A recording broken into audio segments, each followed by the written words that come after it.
Yo, what's good? This is Facts Only. This is Zeke. This is the beat breakdown to K1's record, Back of the Club.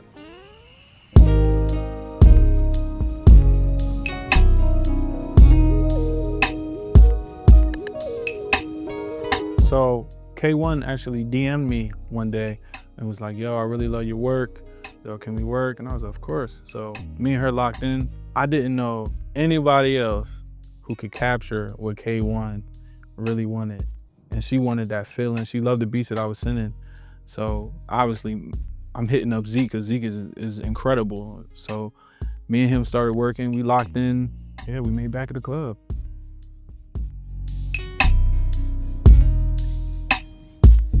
Multi-platinum producer Facts Only hit me up, and he was telling me that he was working with an artist named K1. We were sending songs back and forth, and I pretty much listened to all of those songs, and I hit like a Goku spirit bomb to make sure that I can just put it in one melody to make sure that we landed exactly what she was asking for. A lot of people might not know, but I actually went old school, and 90 to 95% of all of the sounds that I used for this track was off of one keyboard. It was actually off of one analog keyboard. I know a lot of people right now is using like Xenology or rolling VSTs or loops or anything like that, but to really capture the essence of the old school, I had to go old school and play about 95% of all of these sounds off of my core keyboard.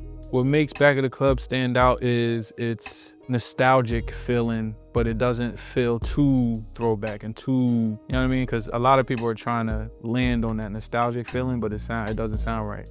One thing that I would tell upcoming producers is be yourself, really, just be yourself. Trends come and go. So let's say you are a 90s R&B producer. 10 years ago, people probably wouldn't have wanted to listen to what you got going on, but now it's a hot thing right now. To me, it's very important for you to be yourself, especially when you start to climb up. I think you'll be a lot more happy when it comes to making music and you're not trying to form yourself around what other people want you to be. If I could describe Back of the Club with one word, it would be timeless. Grammy.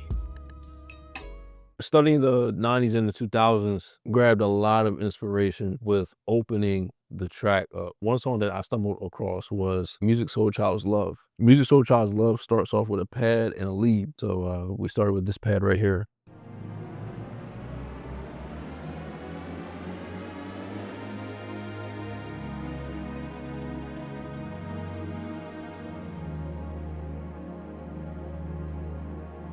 The way that came about, I had my chord and I had a pitch bender at the very beginning. When I hooked up my keyboard to the laptop, usually like the pitch bend don't bend that far back. I just used that and literally took the pitch bend all the way to the left and just gradually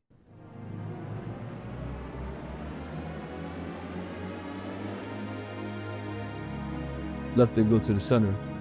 And then we add this lead here. Once that finishes up, you set the scene with the rain. That to me, that sets the whole scene. Like after you hear that intro and the lead, the rain comes in, push you right into the scenery. You gotta have some type of drone, some type of string drone in the back to make it dramatic and cinematic. So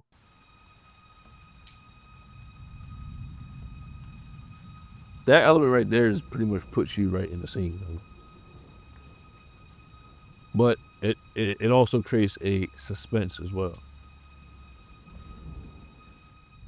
One thing that I do when I listen to inspiration that's given to me or just any type of idea that I'm trying to attack, when I'm listening to multiple songs, I listen to a common denominator. And when it comes to R&B, like 90s and 2000s R&B, it's always that nylon guitar. We definitely had to put the nylon guitar sound in. The chords though was the tough part because me being a musician, I wanted to, you know, do something that was kind of out of the ordinary when it came to like mainstream, but also wanted to make it digestible. I didn't want to go too crazy. So this is what we came up with from here.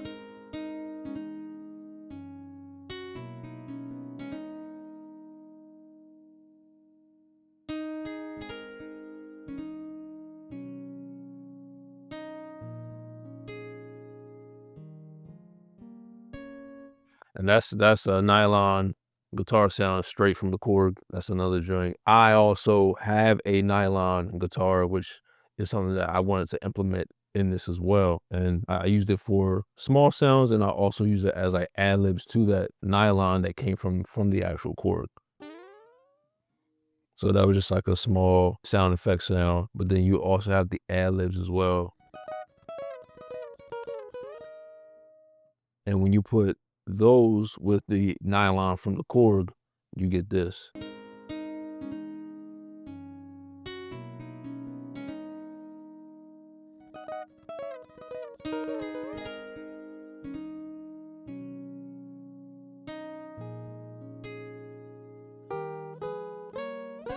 I don't know what it is about a nylon guitar, but it it just it just sounds like love to me. Like I don't, I don't know what it is about that type of guitar. It just sounds like love. Speaking of, also with the old school R&B, you always gotta have the sign lead somewhere. Definitely had to put that in somewhere. Mainly what I did was I wanted to find some space with it, kind of do something a little different. So I put it into the space in between the nylon, so therefore it could actually stand out and have its own spot.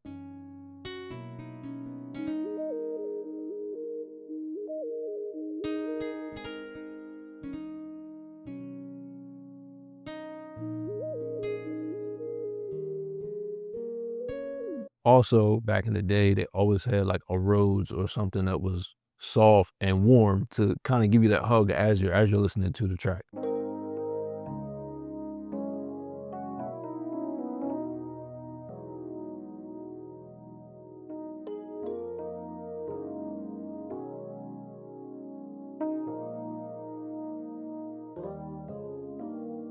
So when you put all of that in one, you get this.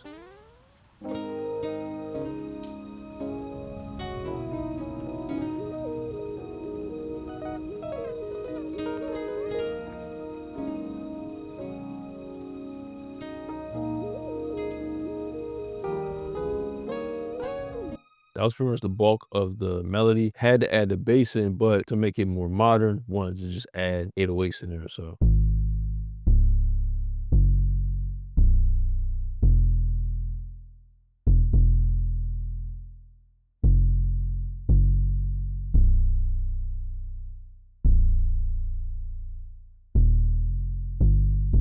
everything all together sounds like this.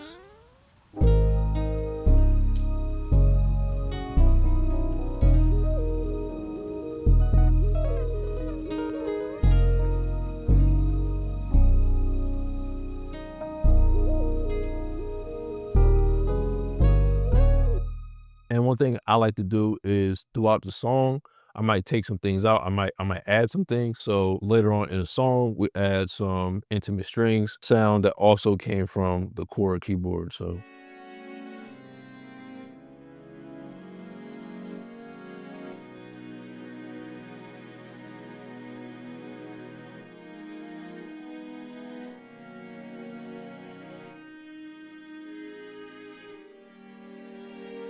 just to add a little bit more of a cinematic approach to it. That with everything else.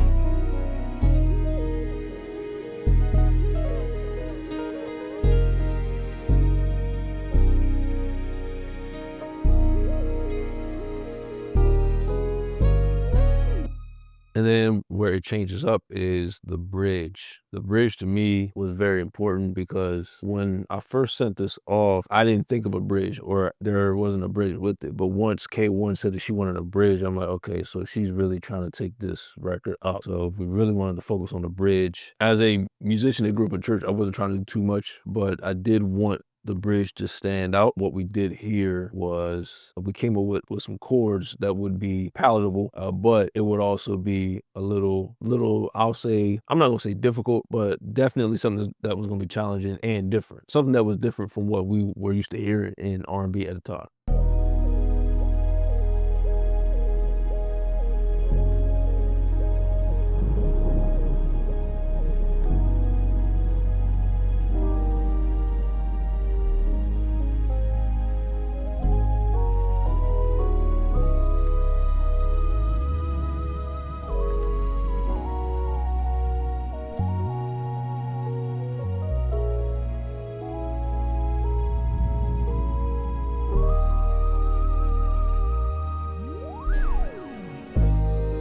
with that bridge though. Definitely wanted the nylon to stand out on this one as well, just because it added that extra element of the cinematic approach. But also what I like to do is I like to have some type of top melody just in case the artist wanted to just ride on what we were playing, just to make it easier. So the nylon over top of this does the work for that.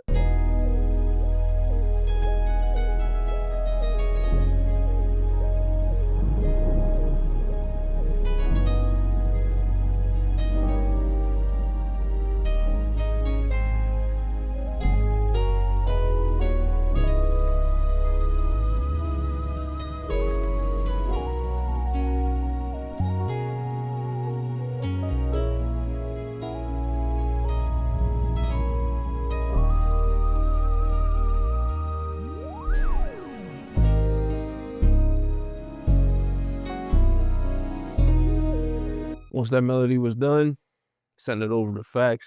Fax laced it up. Then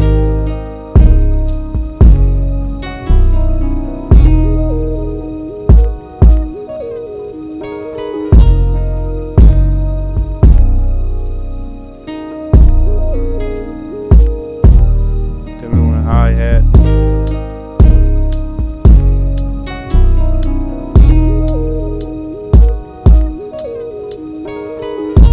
Little break in there.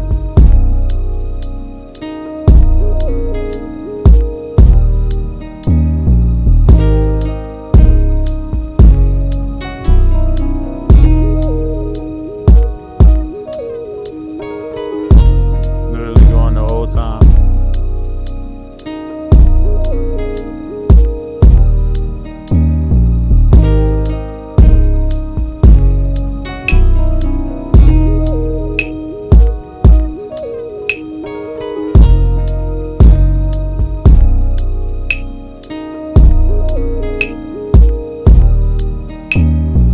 Over hi-hat.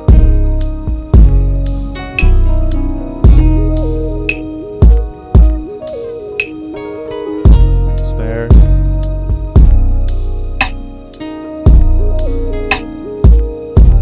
Had a little shaky. I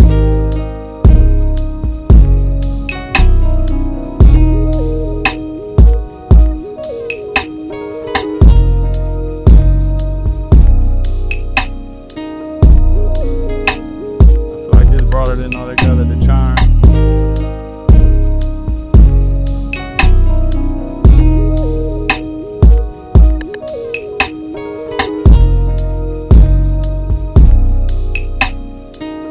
And that's it, man. Simple and sweet, straight to the point. This bridge part came in. Same structure, but just change it up on that fourth bar.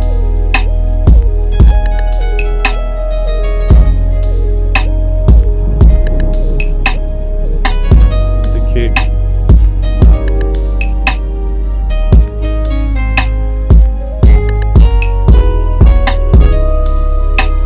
Literally, the chime is on every.